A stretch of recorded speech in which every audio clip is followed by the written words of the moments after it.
बिस्मिल्लाहिर्रहमानिर्रहीम। अस्सलाम वालेकुम। मेरा नाम शकीला नरगिस एडवोकेट है और मेरा ताल्लुक गुनाहगारों की उस बस्ती से है जिसे उर्फ आम में कचहरी कहा जाता है। इनकलाब फ्रांस के दौरान जब मलिका से कहा गया कि लोगों के पास खाने को रोटी नहीं, वो भूखों मर रहे हैं, तो मलिका ने इंतहाई बेअतनाई के साथ जवाब दिया, let them have the cake, यानी कि उनसे कहो कि रोटी नहीं तो केक खा लें।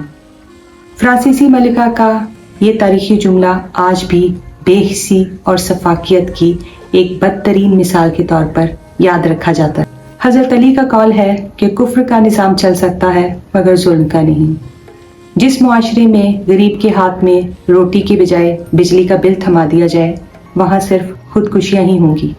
आज रिक्शे में सफ़र करते हुए ड्राइवर मुझे बता रहा था कि बाजी, मैं 13,000 माहवार पर किराए के एक मकान में रहता हूँ और 14,000 मुझे बिजली का बिल आ गया है, कहाँ से दूँ? अब तो पेट्रोल का खर्चा पूरा करना मुश्किल हो रहा है, तो कमाई कहाँ से हो? उसकी ये बातें सुनकर मैं सोच की वादियों में बहुत दूर तक निकल गई और मेरे सामने सुरैया का चेहरा आ गया। सुरैया लोगों के घरों में काम काज करके अपने बच्चों का पेट पालती थी। अभी हाल ही में उसके शौहर का इंतकाल हुआ था और 3 छोटे छोटे बच्चों की जिम्मेदारी उसके सर पर आन पड़ी थी। 10 साल की बेटी, 8 साल का बेटा और 7 साल का दूसरा बेटा। ज्यादा पढ़ी लिखी भी ना थी कि कोई ढंग की नौकरी कर सकती, लिहाजा उसने लोगों के घरों में काम काज करना शुरू कर दिया। पहले वक्तों में शौहर ने एक कच्चा पक्का सा मकान बना दिया था, लिहाजा एक सर छुपाने का झूठा सच्चा ठिकाना तो था, मगर जिंदगी बहुत ही कस्बा पुर्सी में गुजर रही थी। और फिर हुआ यूं कि हुकूमत वक्त ने बिजली की कीमतों में इजाफा कर दिया। कच्चे पक्के से मकान में सिवाय एक बल्ब और एक टूटे फूटे पंखे के और कुछ भी न था, मगर बिजली का बिल 10,000। यहाँ तो बिजली के बिलों ने अच्छे खासे खाते पीते घरों को निचोड़ के रख दिया था और वो एक इंतहाई गरीब, बेवा और मेहनत कश औरत थी। इतने पैसे कहाँ से लाती? उसके घर की कुल जायदाद सिर्फ 2 चारपाइयाँ थी, जिन्हें बेचकर भी वो महज 4,000 रुपया इकट्ठा कर सकी। बकिया रकम का इंतजाम करना बहुत मुश्किल हो रहा था और उसे तो कोई कर्ज देने के लिए भी तैयार न था। उसने बहुत हाथ पांव मारे, मगर पैसों का इंतजाम कहीं से ना हो सका और फिर बिल की अदायगी में सिर्फ 1 रोज बाकी रह गया। वो सोच सोच कर परेशान थी कि पैसों का इंतजाम कहाँ से करे। बच्चे भूख से बिलक बिलक कर सो चुके थे, मगर उसे कोई होश न था। बिलाहिर वो एक अज़म के साथ उठी और बच्चों को सोता छोड़कर तेजी से घर से बाहर निकल गई। रात गए जो वो थके थके कदमों से घर वापस आई तो उसके हाथ में मौजूद एक लिफाफे में बिल की अदायगी के लिए रकम मौजूद थी। वो अपनी इज्जत का सौदा कराई थी। अपने कच्चे मकान का एक बल्ब रोशन रखने के लिए वो अपनी इस्मत का चिराग हमेशा हमेशा के लिए गुल कराई थी।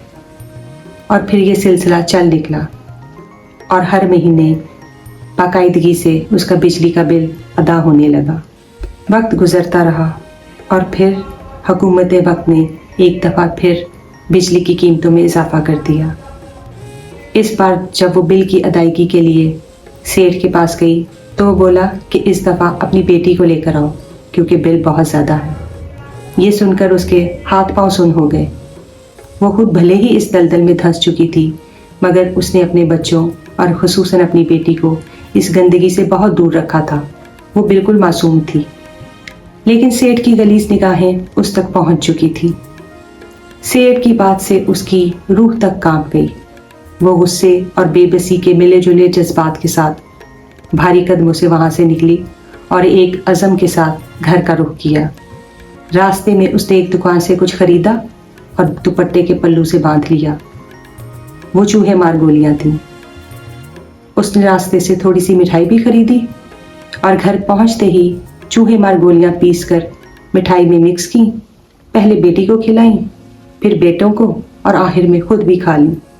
दूसरे दिन जब बिल की अदायगी का आखिरी दिन था, उस दिन मोहल्ले से 4 जनाजे उठे। बिजली का बिल 4 जिंदगियां निगल चुका था। आखिर कब तक मासूम जिंदगियां फिरौनियत की भेंट चढ़ती रहेंगी?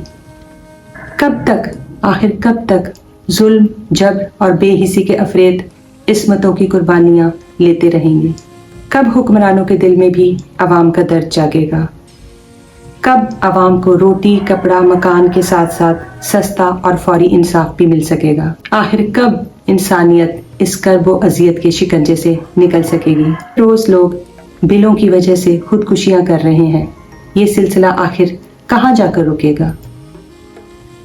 हबीब जालिब ने कहा था, वो जिसकी रोशनी कच्चे घरों तक भी पहुंचती है, ना वो सूरज निकलता है, ना अपने दिल बदलते हैं।